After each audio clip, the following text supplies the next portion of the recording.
Much. Keep shooting as long as your battery allows you. You're giving us and everybody who's at home right now a better look at exactly what's going on there at the Dallas Love Field Airport. Tom Costello again right now. What more can you share with us about what you're hearing from your sources? Well, this is likely to play out at Dallas Love Field for a number of hours until they're able to get everybody back through security. And as you know, the other problem is outside the terminal because, of course, they're not allowing the free flow of traffic outside, given that that's now a crime scene. So that's going to delay people as well. Peter, you and I had trouble hearing some of that news coverage because it was coming off, I believe it was being shot on a cell phone. So let me just fill in a couple of blanks, if you don't mind. Apparently, you and I couldn't hear very well, but the police chief there, the assistant police chief, is saying that the suspect began using rocks as a weapon to attack a woman in a car at Dallas Love Field, and the officers were responding to the incident. And then the suspect allegedly rushed the officer, and the officer was able to get out of the way, and then the suspect rushed the officer again,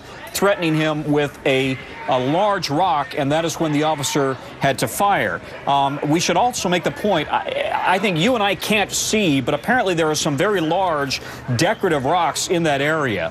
Not your typical fist-sized rock, but large rocks, and I get the impression that that is what the suspect was using as a weapon, not only aimed at the car that this somebody who he had a relationship with was in, but then also using that as a weapon aimed at the officer itself. And the officer felt obviously that it was a very threatening situation and felt the need to go ahead and fire his weapon. Tom, and excuse my interruption, that's good information right there on the left side of the screen now. You can see that car, the vehicle that was, as police describe it, under attack by this man carrying this large rock that he was striking it. It's, my eye's not as good as some, but it looks like obviously some significant damage. I think to the back windshield, it appears as if that may almost have been knocked out. Is that what you guys are seeing with a better look at it than I am? Let me get to Gabe Gutierrez, Tom, if I can. He's on the ground. Sure. He's looking right at it. He can probably give us the best information about what that crime scene looks like. Gabe, go ahead. Hey there, Peter. Yeah, we just moved down a few feet in this parking garage and we get a better vantage point of this car. And this is where police say it all happened. And you can see several rocks around that area, so that could potentially have been where this suspect picked up some of those rocks that police say he was brandishing at police. Now, I'm going to ask my cameraman to pan out just a bit so you can get some perspective here. This is right next to baggage claim door 3 at the very end of the terminal. You can see this entire area is blocked off. The traffic right now is heading underneath in the arrivals area, but all this, the police activity that they're seeing is up above at the departures area. As we zoom now back into this car, again, police say that there was some sort of disturbance, some sort of fight happening inside that car between a man and a woman. There apparently appears to be some of the windows that were damaged in this car. The suspect then apparently got some rocks nearby and would not put them down when police arrived on the scene. Again, several shots were fired several feet away. We're not exactly sure which, somewhere around baggage claim door 3, those shots were fired. But again, right now we're looking at a live picture right now of that car where this all happened, Peter. All right, Gabe. Gabe Gutierrez, thank you very much right now. Again, that is the live picture on the left side of the screen. You can see that vehicle is badly damaged as it is right now. Jim Kavanaugh, you're on the line with us as well, our law enforcement analyst, as it were, on this day. So obviously you see the tape around it. This is in effect a crime scene. What will investigators do when they get to that vehicle itself? What will they be looking for as we see some bags beside it and some other debris, as it were, including rocks littered around it?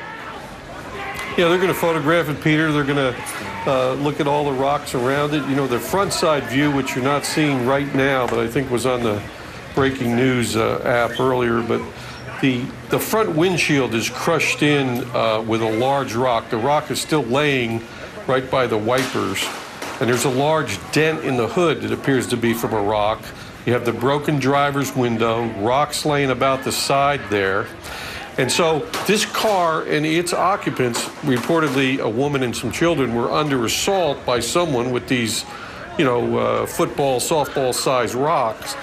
And apparently the event, when the police officer from DPD intervened, it moved more toward the terminal. Now, I know that spot exactly. I've gotten a cab right there. I've walked right there. It's kind of the end of the terminal as the terminal sort of ends at Love Field.